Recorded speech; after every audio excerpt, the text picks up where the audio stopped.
यह सरकार किसी के बाप की नहीं है, यह सरकार जनता की है, हमारी सरकार है, लोगों की सरकार है। यह संविधान देश का है, लोगों का है संविधान, किसी के बाप का नहीं है, किसी के बाप की बापौती नहीं है। आपको मैं दो उदाहरण बताता हूं, आपको समझ में आ जाएगी सरकार कैसे झुकती है, सरकार कैसे जो नीचे आती है, घुटनों पर आती है। आपको मैं दो उदाहरण बताता हूं, आपको समझ में आ जाएगी सरकार कैसे झुकती है, सरकार कैसे जो नीचे आती है, घुटनों पर आती है।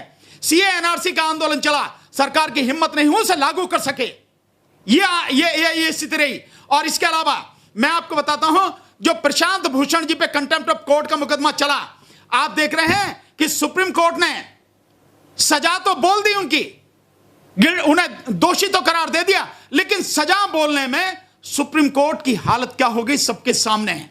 और मात्र 1 रुपया सजा की उनकी, 1 रुपए की। क्यों हुआ? क्योंकि पूरे देश के वकीलों ने, बुद्धिजीवियों ने, साहित्यकारों ने, रिटायर्ड अधिकारियों ने जबरदस्त विरोध किया और प्रशांत भूषण के साथ में खड़े हो गए।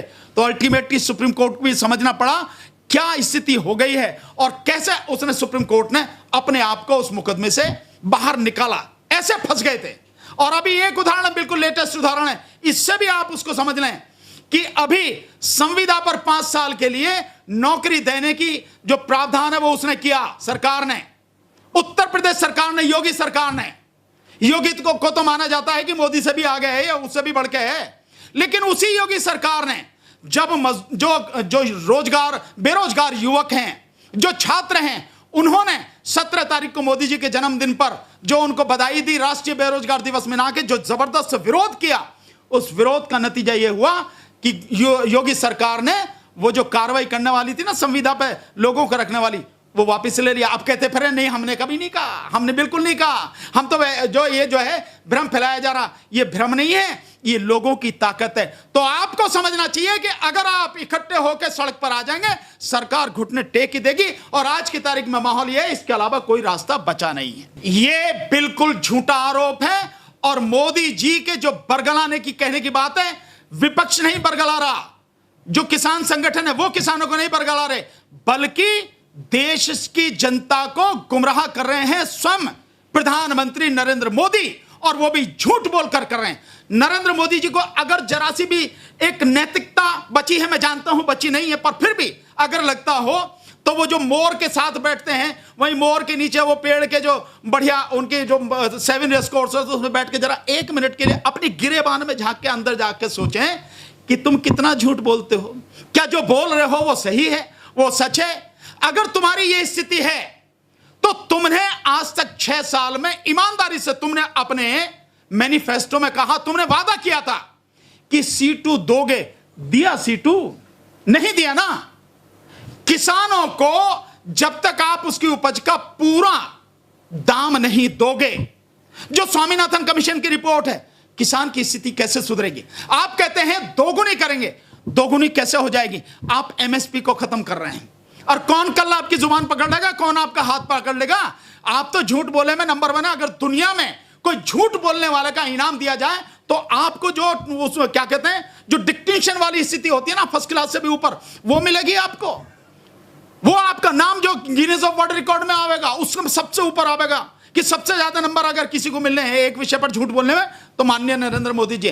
तो नरेंद्र मोदी जी की बात का कोई विश्वास किसी को नहीं करना चाहिए। जो विश्वास करेगा वो अपनी आत्महत्या करेगा। सर, जेपी नड्डा जी ये बोल रहे हैं कि किसानों को 70 साल से अन्याय हो रहा था, अब उनको न्याय मिल गया, आजादी मिल गई है। किसानों को अगर न्याय मिलना था, अगर किसानों को न्याय देने की बात थी, तो ईमानदारी से 2 काम करने थे। इस देश में किसानों के लिए 3 काम, सिर्फ 3 काम करने चाहिए सरकारों को। नंबर 1, एक बार इस देश के तमाम किसानों का कर्जा पूरी तरह से माफ करना चाहिए। लगभग 12 लाख करोड़ रुपए का कर्जा है किसानों पर।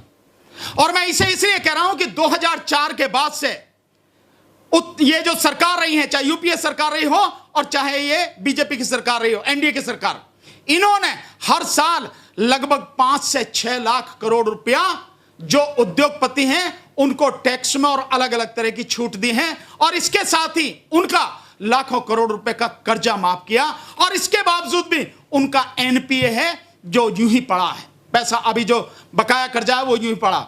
इतनी छूट आपने उद्योगपतियों को दी है, क्या आपने कभी यह सोचा कि हम किसानों को भी छूट दें? जितनी छूट आपने 2 साल में उद्योगपतियों को दी है, इतनी छूट एक बार ईमानदारी से इस देश के तमाम किसानों को, कश्मीर से लेकर कन्याकुमारी तक और गुजरात के पुंछ से लेकर वहां तक, असम, वहां तक, पूरे मेघालय मणिपुर तक, पूरे किसानों का कर्जा पूरी तरह से माफ कीजिए, नंबर 1। नंबर 2, ईमानदारी से जो मैक्सिमम सपोर्ट प्राइस है उस एमएसपी को, जो स्वामीनाथन कमीशन की रिपोर्ट है उसके C2 जिसमें किसान की मेहनत भी शामिल है, लगा के उस पर 50% ईमानदारी से उसे दे दीजिए। और इसी के साथ में जो गन्ना किसान है, उस गन्ना किसान को जैसे ही वो अपना गन्ना लेके आता है मिल पर, उसी समय उसका पेमेंट, इधर उसने गन्ना तोला उधर उसको चेक मिल जाना चाहिए। यह ईमानदारी होनी चाहिए। और एक बात, जो किसान को बीज और खाद है, उस बीज और खाद को, बढ़िया क्वालिटी का बीज और खाद आप उसको सही दामों पर, उचित दामों पर दीजिए। ये नहीं अंधाधुंध महंगाई जितना मन में आ रहा है उतना वसूल कर रहे हैं। आप मिनिमम से मिनिमम दामों पर आप मत कीजिए, उस पर दया मत दिखाइए, कोई दया की जरूरत नहीं है। लेकिन जो आपकी उस बीज के लिए वाकई में खरीद लागत है वो उससे ले लीजिए, उस पर उससे मुनाफा मत लीजिए।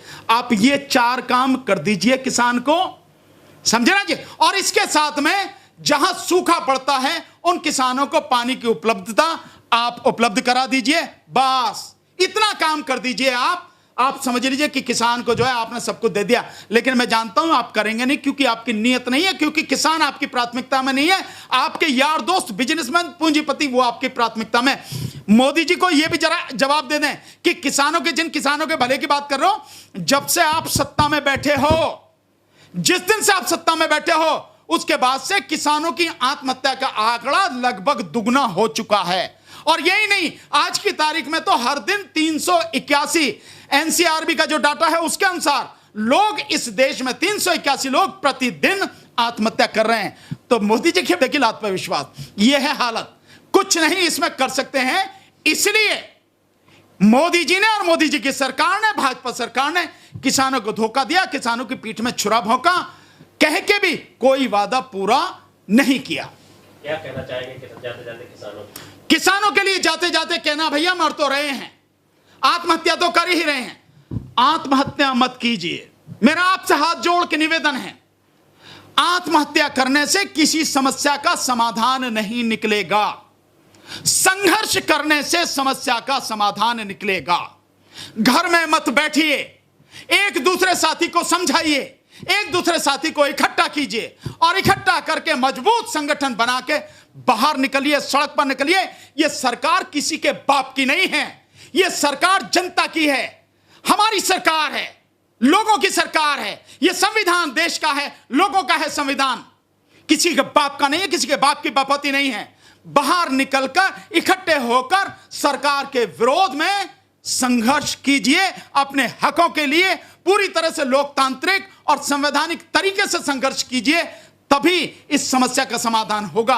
मैं उदाहरण दे चुका हूं, सरकार घुटने टेकती है, अच्छी अच्छी सरकार घुटने टेकती है, तो इकट्ठे हो जाइए, किसान भी, मजदूर भी, बेरोजगार छात्र भी, और इस देश के नौजवान भी, और साथ में सीए एनआरसी के जो लोग थे वो भी, और जितने भी पीड़ित और दुखी लोग हैं सब इकट्ठे हो जाइए। इकट्ठे होकर संघर्ष करेंगे तभी सबकी समस्याओं का समाधान होगा, नहीं तो कुछ भी संभव नहीं है।